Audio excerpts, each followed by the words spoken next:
the assessment that it could take months or even years to do what Israel would like to do does show that their ambitions this time are far greater. It used to be that in previous confrontations, the Israelis would use a phrase, mowing the lawn or mowing the grass, meaning sort of cutting down Hamas's military capabilities each time to try and manage the violence and the situation. This time they have said they're going full bore to destroy that infrastructure. How Israelis have been responding to Netanyahu's speech last night?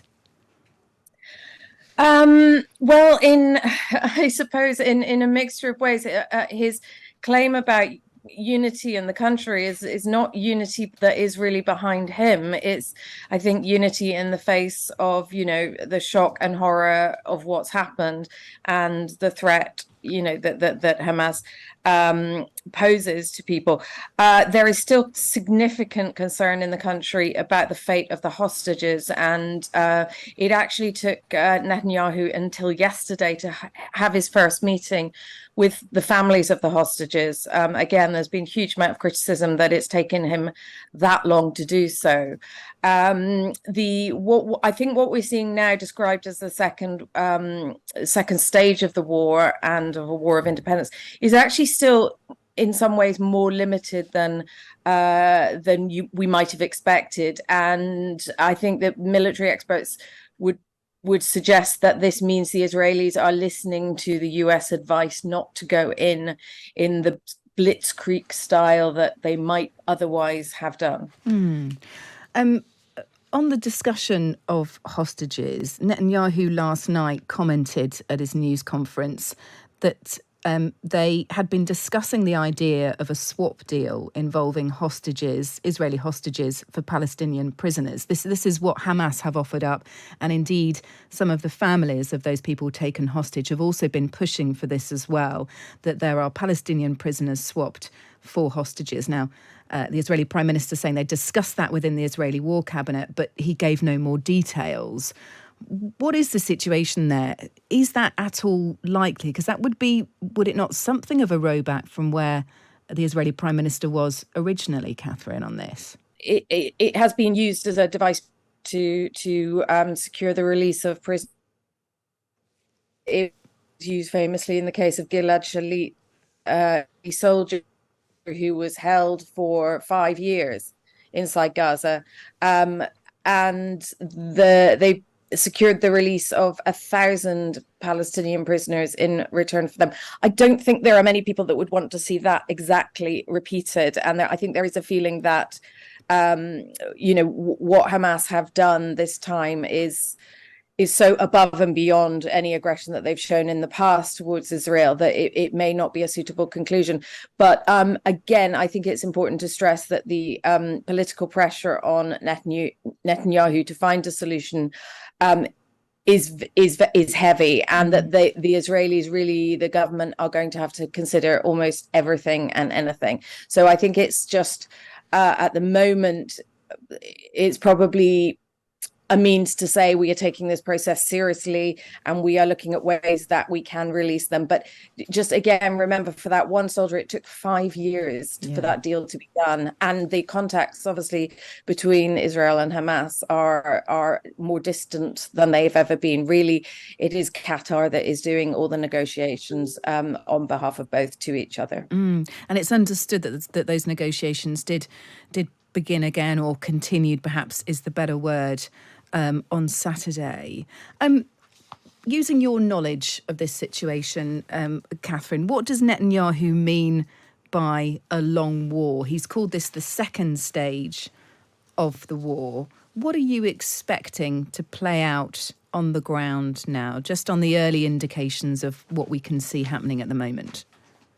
Yeah, I mean, there was a retired military general who spoke about some of this yesterday. Quite interestingly, he said that it would take at least 5 months if they were given that time. And there is a sort of question mark over how long international reaction will tolerate seeing this kind of this level of civilian casualty within Gaza that we're seeing right now.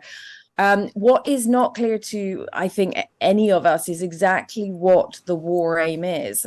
Just simply to say to remove Hamas, to destroy Hamas, is actually quite a vague goal, because it doesn't really sort out what happens after, whether you're going to remove them as the government as well as their military infrastructure, who takes over Gaza, who runs it afterwards. There are so many unknowables here.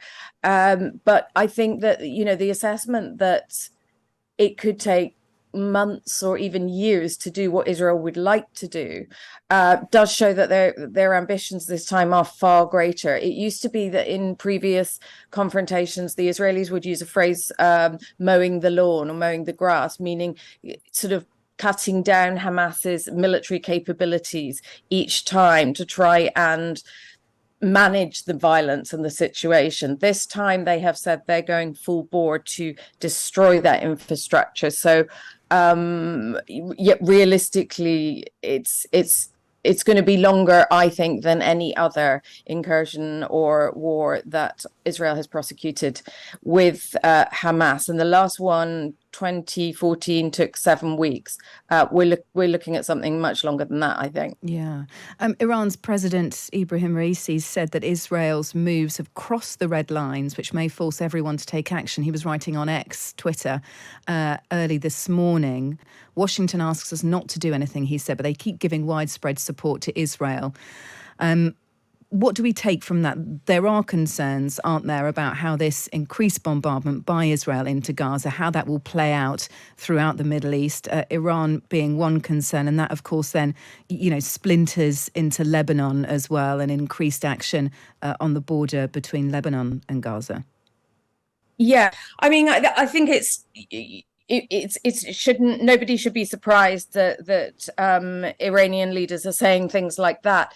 There is, this is in a sense an opportunity for Iran to show itself again as the leader of the Muslim world, which is a sort of rivalry that it has with Saudi Arabia and has done for a long time. So, the leading Shia power against the leading Sunni power. And one thing that the Iranians sort of have over the Saudis is that, of course, the Saudis before this happened were engaged in a process of rapprochement with the Israelis, talk of some sort of recognition deal in the future. So really, I think that we're seeing the Iranians contrast themselves to those countries in the region who have made moves to moves of rapprochement with Israel. In terms of whether this will widen, whether Iran will be giving orders to its militias within the region to join in, I think that they are probably going to play a wait and see game as to how things go in Gaza, how bogged down the IDF, for example, get there, and that could give you some kind of clue as to whether Hezbollah could join in on a northern front. I think that's what they're waiting to see, and then of course. There have already been attacks by Iranian-backed militias on some US military facilities and interests in the region. That's the other dimension of what could be a regional conflagration, is that, and that's again one of the reasons that the US asked the Israelis to slow things down so that they could get their ducks in a row in terms of protecting their own troops and moving assets into place to prepare for any of those kind of responses from Iran and its proxies.